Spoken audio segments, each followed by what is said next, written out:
Per favore! Per favore!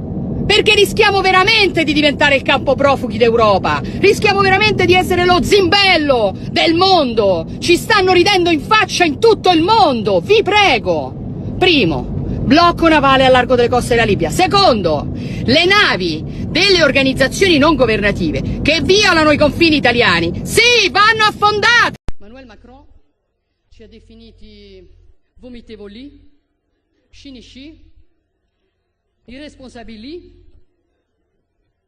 e qui la stampa italiana a dire visto che ha detto Macron che siamo irresponsabili. Vergogna. Irresponsabili Emmanuel Macron sono quelli che hanno bombardato la Libia perché gli dava fastidio che l'Italia avesse un rapporto privilegiato in campo energetico con Gheddafi, esponendoci al caos migrazione nel quale ci troviamo.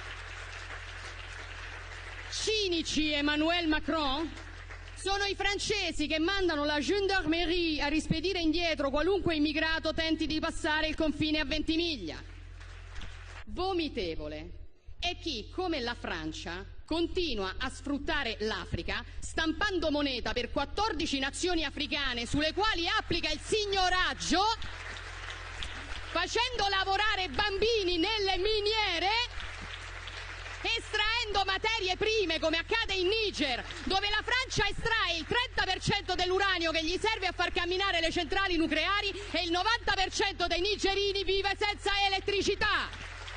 Non ci venire a fare lezioni, Macron, perché l'Africa scappa da voi e la soluzione non è spostare gli africani in Europa, è liberare l'Africa da certi europei.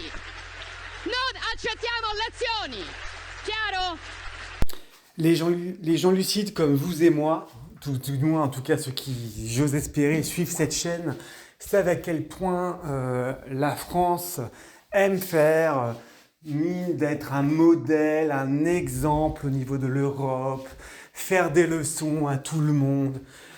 Il n'y a que Macron dans cette terre qui croit encore qu'il a un pouvoir. La terre entière, c'est qu'il n'en a aucun, comme il n'en a eu aucun pendant la crise, la guerre Russie-Ukraine, comme il n'en a aucun par rapport à Israël et la Palestine, puisqu'il a fait tout à fait à chaque fois les mauvais choix et qu'il continue de persister et signer dans ses erreurs monumentales.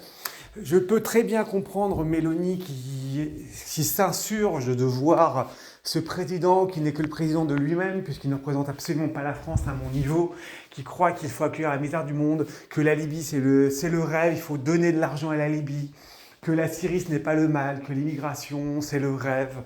Il n'y a que cette putain de ce Macron qui ne veut pas entendre la réalité avec ses copains européens, allemands ou autres, qui même l'Allemagne commence à se protéger, qui ne veut pas entendre la réalité. Donc on ne peut que s'insurger de notre Macron national qui se croit avoir encore une place à l'international, en géopolitique et même en politique tout simplement. Quand il s'attaque à l'Italie, quand il s'attaque à la Russie, quand il fait des leçons aux États-Unis, quand certains de ses ministres disent qu'on va envoyer des troupes au Groenland, quand on dit que l'immigration, il n'y en a pas, il n'y a pas de submersion migratoire, il a tout faux.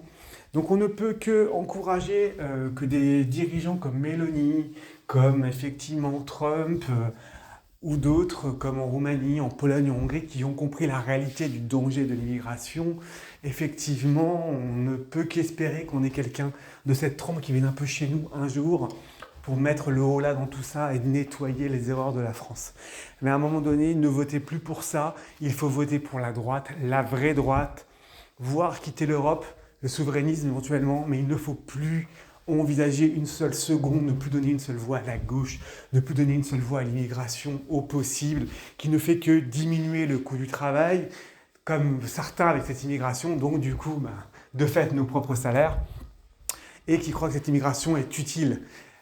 Encore Elon Musk disait il y a quelque temps, mais il a lui aussi le fait à sans faute, que Sciences Po, l'équivalent, on n'en a rien à secouer. Ce qui est plus important, ce sont des électriciens, ce sont des plombiers, ce sont des gens qui font des travaux manuels, qui ont eu de réelle utilité.